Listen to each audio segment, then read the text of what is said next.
If my mother, who went through hell, never broke down, how can I ever break down? She told you to put butter on your lips. That's right. Even when you're feeling hungry, don't tell the world you're feeling hungry. Your books, your articulation of your thoughts, all of it is about promoting yourself. How would you respond to it? The whole point of writing is to make sure that people read them. At the end of the day, whatever I'll be judged by will be what I've written. I would encourage all my fellow Singaporeans to engage in shameless self-promotion by writing books.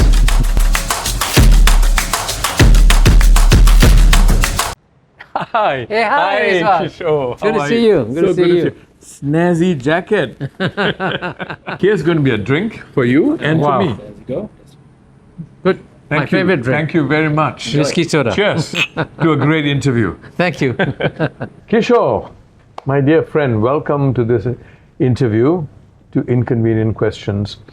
I will try and make it as uninconvenient as possible. Right. First and foremost, congratulations on the launch of your 10th book. Is it your 10th book? 10th book, yes. Yeah, and it's amazing that you have written 10 books over a period of, what, 26 years? Yeah, first 26 years. Your But I first book. produced 5 books in the last 7 years. So you are a lot more productive with Since I stepped down as Dean of the Lee Kuan Yew School of Public Policy. Why? Is that because you have more I don't time? have if you don't have a full-time job, I can do full-time writing. And then this amazing book, the Asian 21st Century, which has had 3.58 million downloads. Oh, that's the one that went online. It went online. Yeah. And I must say, I did that book with great resentment, Why? saying, why am I wasting my time producing a free book? They were targeting 20,000 downloads. And they got 3.58 million. 8 million. I mean, and that's amazing. Now, In 160 countries, by the way. it's amazing. I was going to ask you, because one would think that it mainly the Chinese who would download, and that's probably where the numbers came from. But you're saying more than 100 countries. Well, I can tell you the top 5 countries. Yeah. And by the way, this book was in English, not in Chinese. The country with the largest number of downloads was Malaysia, about 700,000.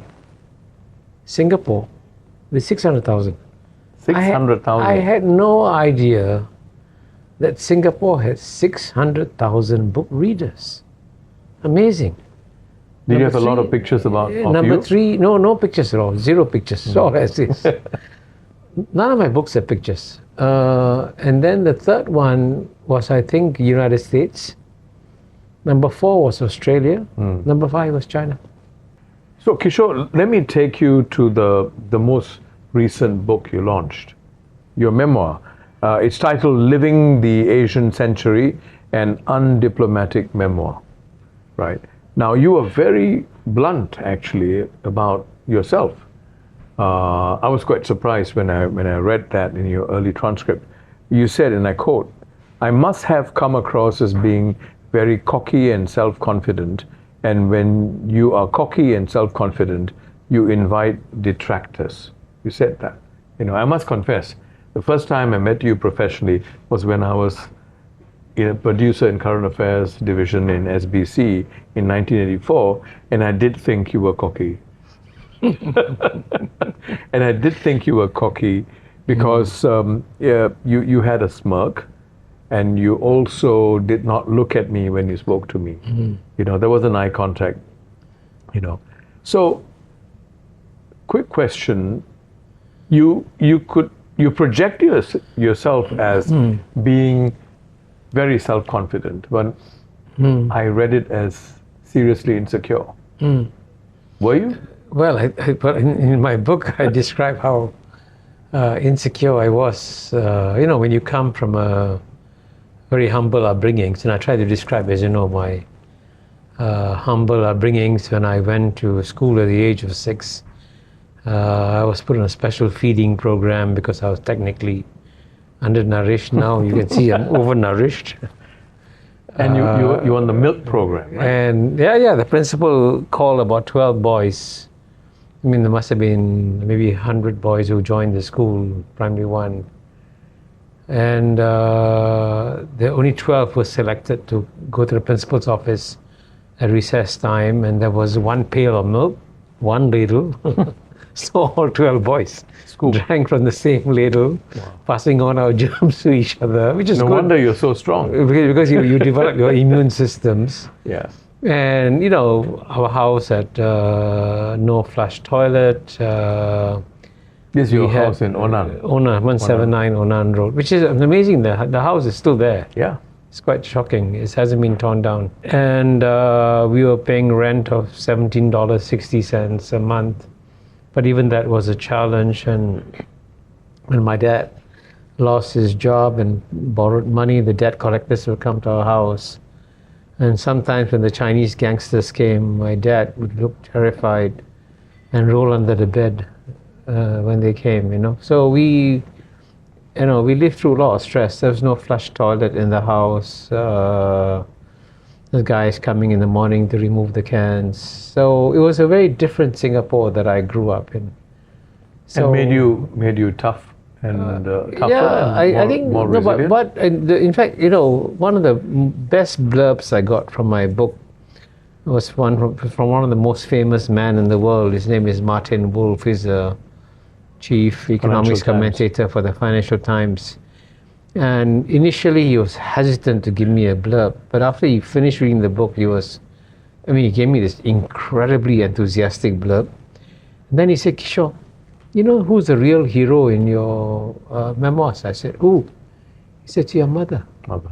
And it's true, because my mother went through hell. As a child, you don't experience the same kind of hell that the parents go through. And to me, what I always remember is that no matter how amazing the pressure on her was, no matter how, when you live in a broken, dysfunctional home, the daily pressures, she never broke down. Right. So for me, my motto in my life was that if my mother, who went through hell, never broke down, how can I ever break down? So, and in fact, there was an interesting line, right? She told you to put butter on your lips. That's right. And smile. And she taught us that even when you're feeling hungry, don't tell the world you're feeling hungry. Just put some butter. Actually, I think what she would have said probably was ghee. Put ghee on your lips and smile and tell everyone you're very well fed, Yeah. But so, she basically, more by example, she taught us courage and endurance. So I think that gift from my mother was enormous, and I've never had a chance to say a proper thank you to her. And I hope that this book, as Martin Wolf says, is in many ways a tribute to the woman who saved me. I think that explains, to me at least, explains how you have often bounced back even when you are punched in the nose. And I'll come to that in a while, but that's the imagery I have, You've had many detractors.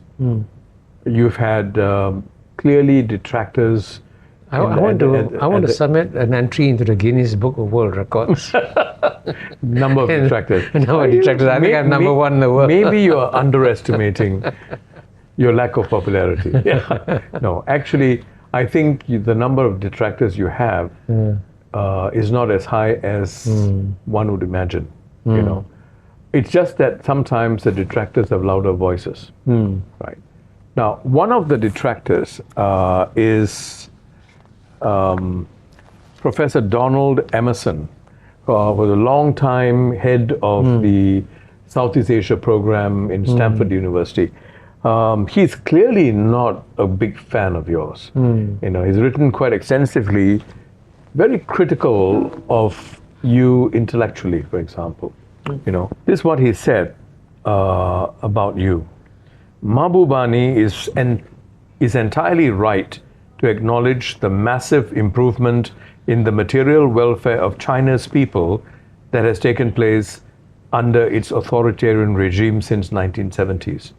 But in its writing, Mahbubani has been far less willing to acknowledge the historical fact of bad governance in China, whose Maoist regime was responsible for the deaths of an estimated 40 plus million of its own citizens between 1949 and 1975, not to mention the official repression of Tibet. What's your response? Well, I mean, I know Don Emerson. When we were together, he would have described himself as a friend. There's always a personal dimension to all this.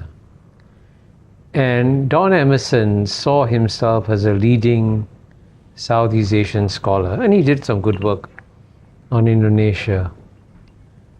But I think he resented the fact that more people were paying attention to me than to him. How do you know that? I was in several panels with him. I know him very well as a person. So I think what I found. Are you being smug?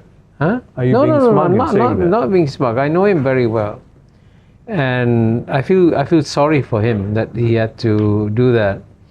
And the point about him is that he will take selective quotes and not see the whole picture. And for him to dismiss the achievements of China was a sort of clever rhetorical tool that he used, you know. But he's not a China specialist. And he actually got used to being treated like God when he went to Indonesia. And then he found that over some time people got disillusioned with him. So, I mean, there's a personal side to this story. But what he said, what he cited, are not untruths. For example, the repression in Tibet. We shan't go too deep into these, but I'd like to move away from Don Emerson and come closer to home.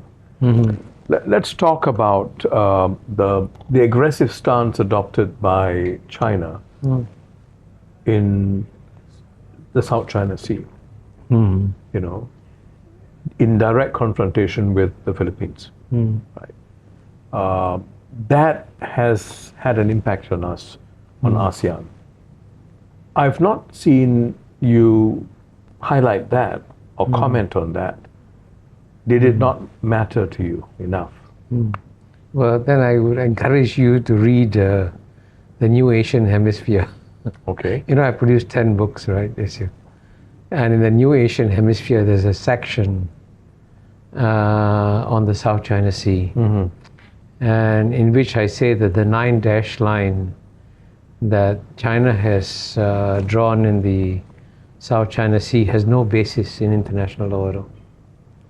And I've also pointed out that it's been a huge mistake, a huge strategic mistake for China to try and claim any kind of sovereignty over the South China Sea, because what that does is that it undermines the UN Convention on the Law of the Sea, and it undermines the territorial rights to whatever it is, 10 miles, 12 miles, whatever it is, in the EEZ to 200 kilometers, because that it undermines China's interest, because China is now a bigger maritime power than the United States, much bigger.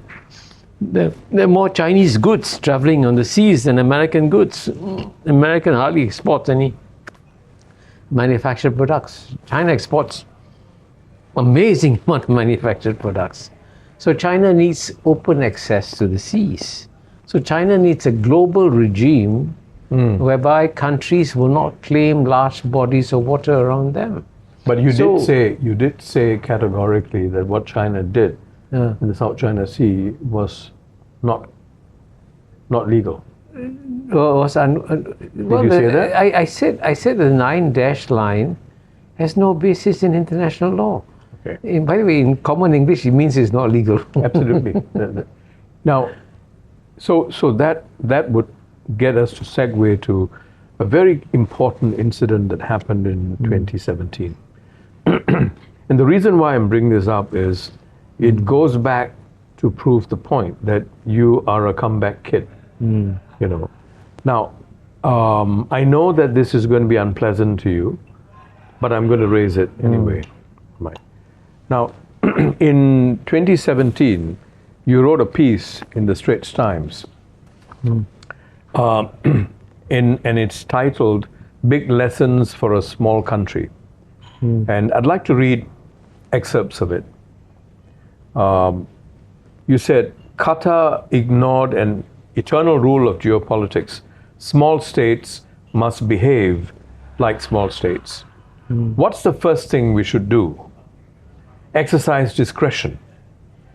We should be very restrained in commenting on matters involving great powers. Hence, it would have been wiser to be more circumspect on the judgment of an international tribunal on the arbitration which the Philippines instituted against China concerning the South China Sea dispute, especially since the Philippines, which was involved in the case, did not want to press it. When I hear some of our official representatives say that we would take a consistent and principled stand on geopolitical issues, I am tempted to remind them that consistency and principle are important, but cannot be the only trait that define our diplomacy.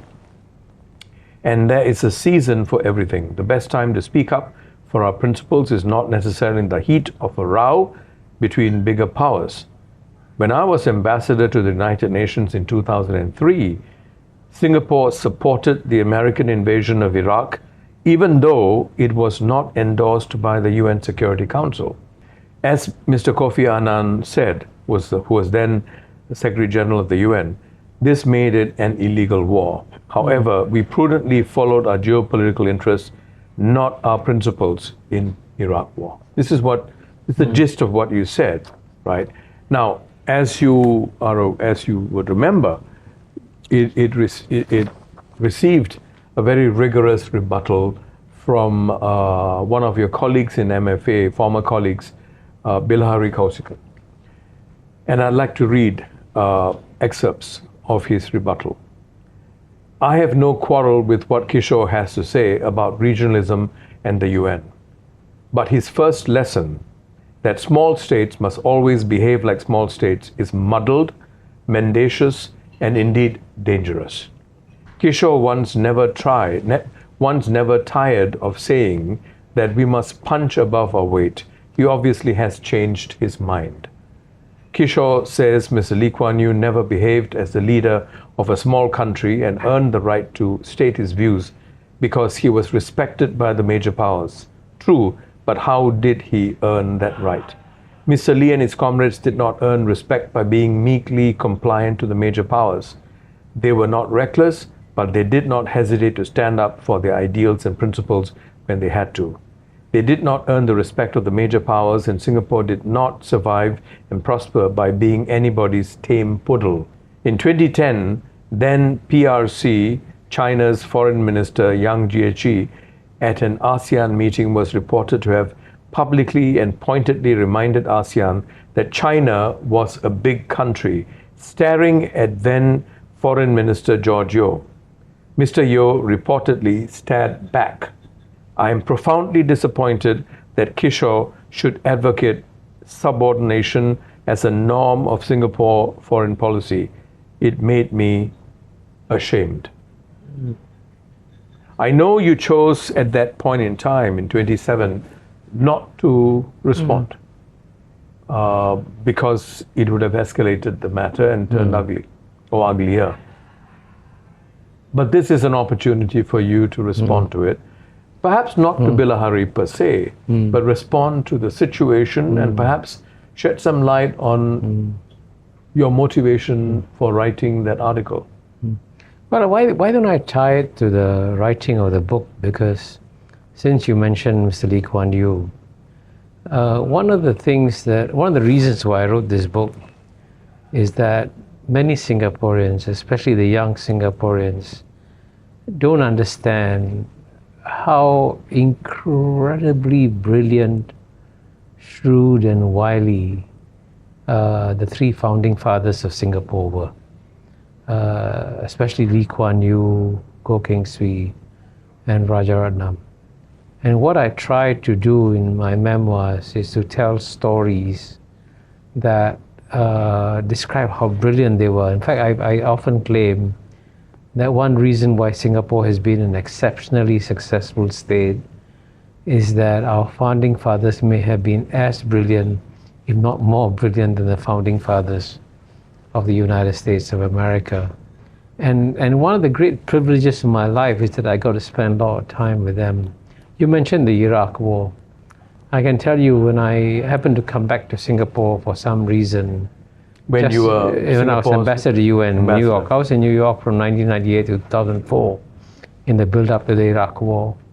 And I remember I was invited to meet Mr. Lee Kuan Yew about a month or two or so, a few months before the war. And sure enough, Mr. Lee Kuan Yew asked the inevitable question, so do you think the United States is going to invade Iraq?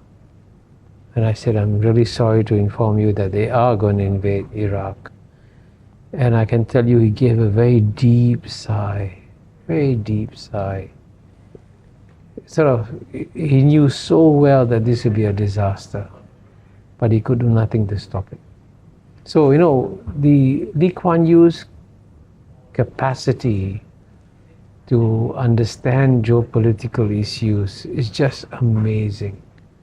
Off the charts, and you could see that this disaster was coming with the invasion. And in the case of Rajaratnam, I give you another example. This is an example of prudence. Again, sorry, before you do that, what was the position adopted by Singapore? Exactly. Why did we adopt the position we? Well, I think it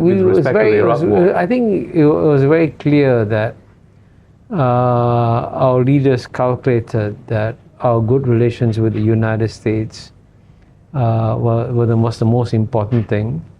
Of strategic interest to us. Strategic interest of Singapore. And so if we had to go along with the US, we would go along with it, which by the way, is a rational thing to do, you know, not necessarily irrational.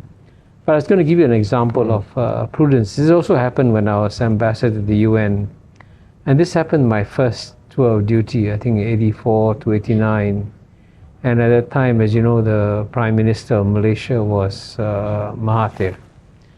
And Mahathir decided, you know, Mahathir, as you know, is a remarkable personality. He's prepared to do brave things, as they say. So he decided that the claims made by all the Western powers on Antarctica was so unfair. Why should the richest countries seize all the wealth of Antarctica? Why couldn't the poor countries like Malaysia? And frankly, Mahathir was right. Why should the wealthy countries take all the resources of Antarctica? Antarctica should be a common heritage of humanity. And so I thought this is a great idea. I said, so I wrote a note to MFA as Ambassador UN, hey, we should support Dr. Mahathir against these wealthy countries who are trying to seize the resources of Antarctica. How old were you then? I was very young, in my 30s then. But obviously Rajaratnam was much wiser than me. He saw this, obviously Mahathir is going to fight the Westerners. He saw no reason why should, even if it's the right thing to do, why should Singapore unnecessarily alienate these Western countries? So he said no, and he gave me very strict, categorical instructions.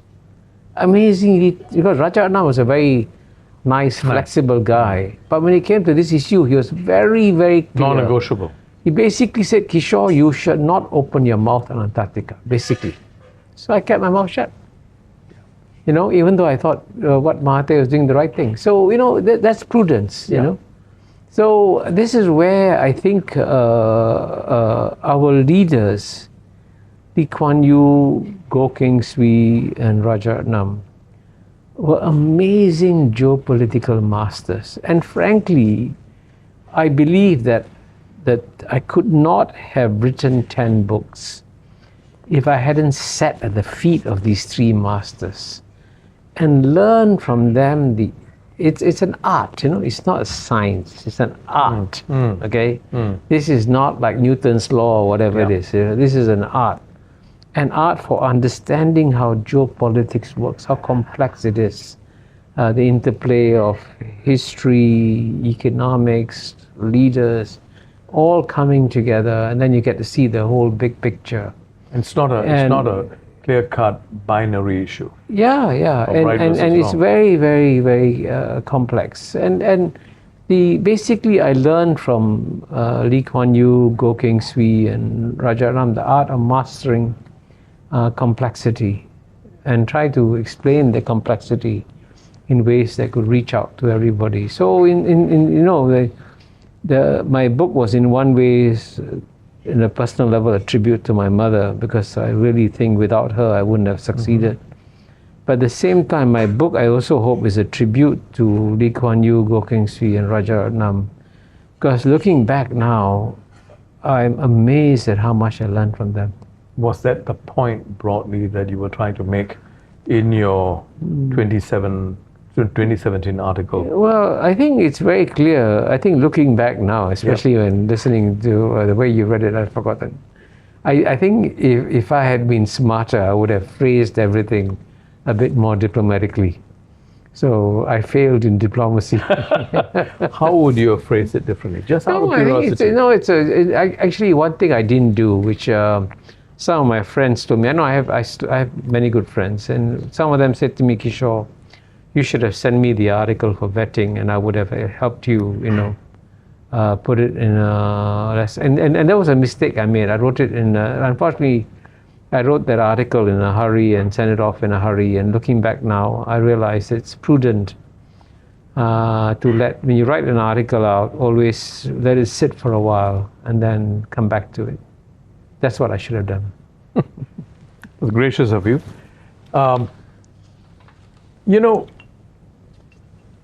What I find intriguing is that you spent 26 years, writing these books, and you started by asking the question in your first book, can Asians think? And right through, your thesis has always been, is going to be an Asian century, a Pacific century, and that suggests, therefore, that China, or perhaps China and India, could at some point overtake many Western countries. If I were a Western country, and book after book, if I were USA in particular, book after book is critical of me, is suggesting that my days are numbered. Why should I not declare you persona non grata? What was the reaction you got from the USA and many parts of Europe in your thesis, which was dogged and consistent for 26 years? Well, I think the answer to your question is actually provided on the back cover of every book that I produce. Even Can Asians Think? Got an endorsement from Henry Kissinger. So, by the way, that's my favorite book. Yeah, the interesting question to ask is, why have my books been endorsed by some of the leading thinkers in the West? And this is the great paradox about the West, you see. And I think people in the West who read my books understand that I'm not trying to demolish the West. They understand that I'm a friend of the West in telling the West, you lost your way, right? You're making some huge mistakes. And the mistake they're making is a very simple, fundamental mistake, which the more thoughtful observers agree with me, that the past 200 years of Western domination of world history has been a major historical aberration. You know, from the year 1 to the year 1820, the two largest economies of the world were always those of China and India. So the past 200 years, where initially Europe took off, North America took off, have been an aberration. And the reason why I'm so glad to be alive today is that I feel glad I'm alive to see, on the one hand, the end of Western domination of world history and the return of Asia. And this is a remarkably exciting time. So what's driving the writing of my books is an awareness that I'm living at an amazing historical moment of history.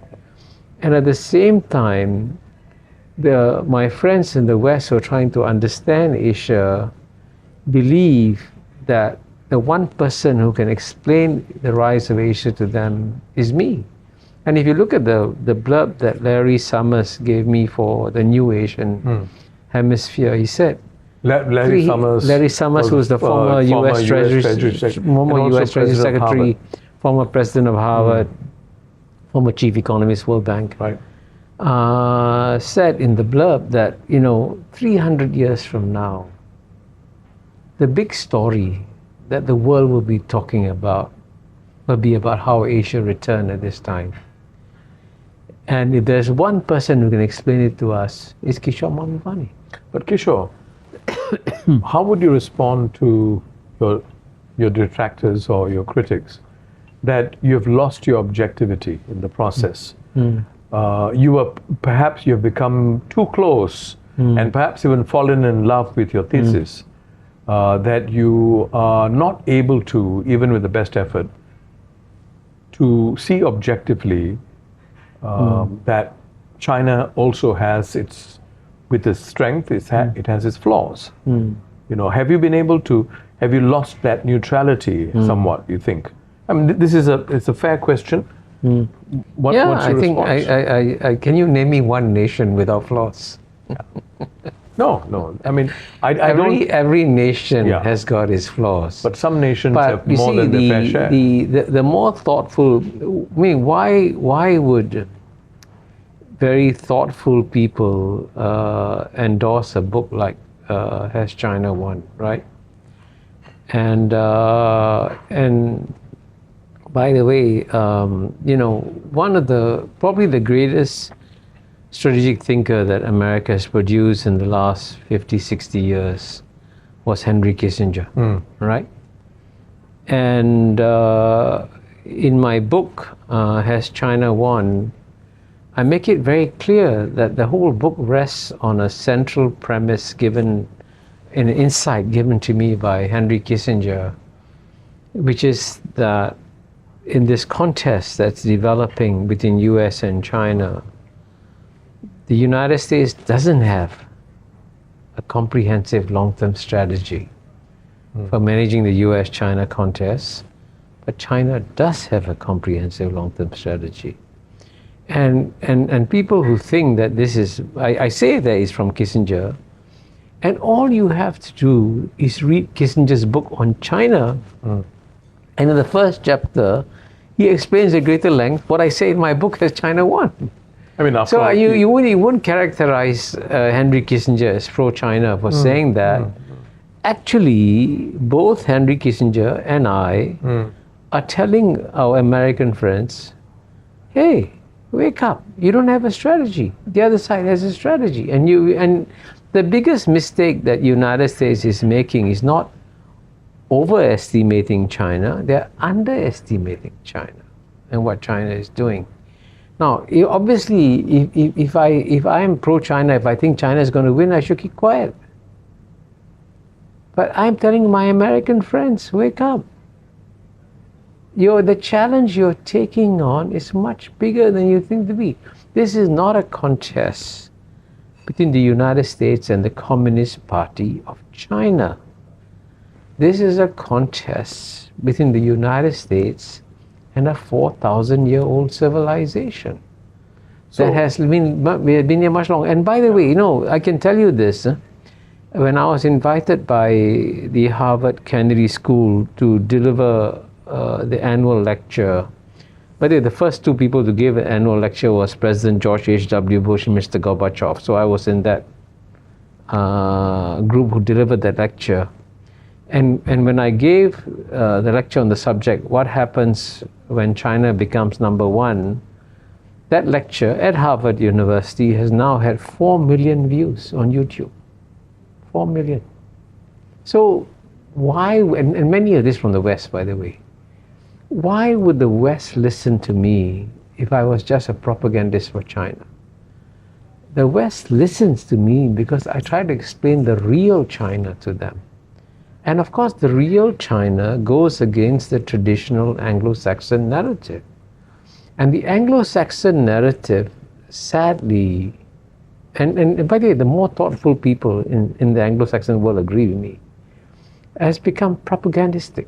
And they're undermining themselves, right. Because at the end of the day, the advice of Sun Tzu was valid: know thyself, know thine enemy, fight 1,000 battles, win 1,000 battles. And if you don't understand your enemy, you don't understand how China is succeeding and thriving, then you're going to end up being in a difficult position. And by the way, I must emphasize to you that the more thoughtful people in the Anglo-Saxon world read my books and endorse my books because they realize I'm trying to help the West. So, is there something here that we can learn from the West, like the USA? They have not dismissed you. Some have. They have not dismissed you. They're still inviting you back. Your book launch, one of the venues is Harvard University and as well as New York, from what I understand. Now, what is it that makes them, even though they disagree with you, even though you're critical of them, to continue to invite you? And at the end of the day, when people from the West speak to me, they feel that they're speaking to a member of their tribe because, as you know, my undergraduate training was in Western philosophy. So when I argue with people in the West, they can immediately recognize what I'm saying because I'm using the concepts and how you're saying ideas and structures and metaphors that come from the Western universe. So they feel that they can talk to me directly. So, you know, so if you look at my book, my memoirs, as I said, it's a tribute to my mother. It's a tribute to the 3 founding fathers of Singapore who taught me so much. And it's also a tribute to the Western philosophy that I learned. And I describe how amazingly excited I was when I was studying Western philosophy at the National University of Singapore. And as you know, if you read my memoirs, you'll see that I wasn't supposed to go to university. Instead of being in university reading about Wittgenstein or R.M. Hare, I should have been a Sindhi textile salesman selling textiles. So that's another reason for my memoirs. I want to say a thank you note to Singapore for having given me this incredible opportunities to grow and thrive. Because if I hadn't had the President's Scholarship in 1967, I wouldn't be here talking to you. Some people have said that you are, it's all about self-promotion. Your books, your articulation of your thoughts, the manner in which you articulate them, all of them is about promoting yourself. How would you respond to that? Well, I would encourage everybody to promote themselves. In fact, when I was dean of the Lee Kuan Yew School of Public Policy, I used to tell the young academics, okay, and I say, you're writing all these things. They're wonderful. But if nobody reads them, what's the point? The whole point of writing is to make sure that people read them. And at the end of the day, if you carry out self-promotion, And if you promote a whiskey and it tastes terrible, nobody will buy it, even if you promoted it 1,000 times. So the question, therefore, is there is an open marketplace of ideas globally. Anybody can compete in it. Anybody can compete in it. Why do some people keep getting invited back to the leading universities, to the leading fora? Why is it that some people, their books sell and travel around the world and get cited and quoted? So it's not self-promotion. You're promoting ideas that resonate with the world. At the end of the day, I'm not promoting my personality. At the end of the day, I say, read what I've written. And that's what I hope your viewers will do. Because at the end of the day, whatever I'll be judged by will be what I've written. And I can tell you, by the way, that the big lesson I have learned in life is that you can write articles. Articles disappear overnight. But books are these enormous arrows that you shoot into the future. They can be cited 10, 20, maybe even 100 years from now. So I would encourage all my fellow Singaporeans to engage in shameless self-promotion by writing books. Kishore Mahbubani, thank you. Thank you. Thank you, and all the best. Thank you. 朋友都知道我是很挑剔的，防晒乳我选 KS 皇家呵护抗光清爽高防晒凝露，因为它有媲美蓝光神盾的抓藻植萃，保护我在阳光下延缓肌肤老化，维持青春弹力。可以防御工作环境里的3C 商品，各种光源对肌肤的伤害，擦起来清爽不黏腻。我特别喜欢它做到海洋友善，365天，天天抗光抗老化，是我的保养日常。你呢？呵护您，呵护全家人，专属你的 KS Royal Care 抗光清爽高防晒凝露。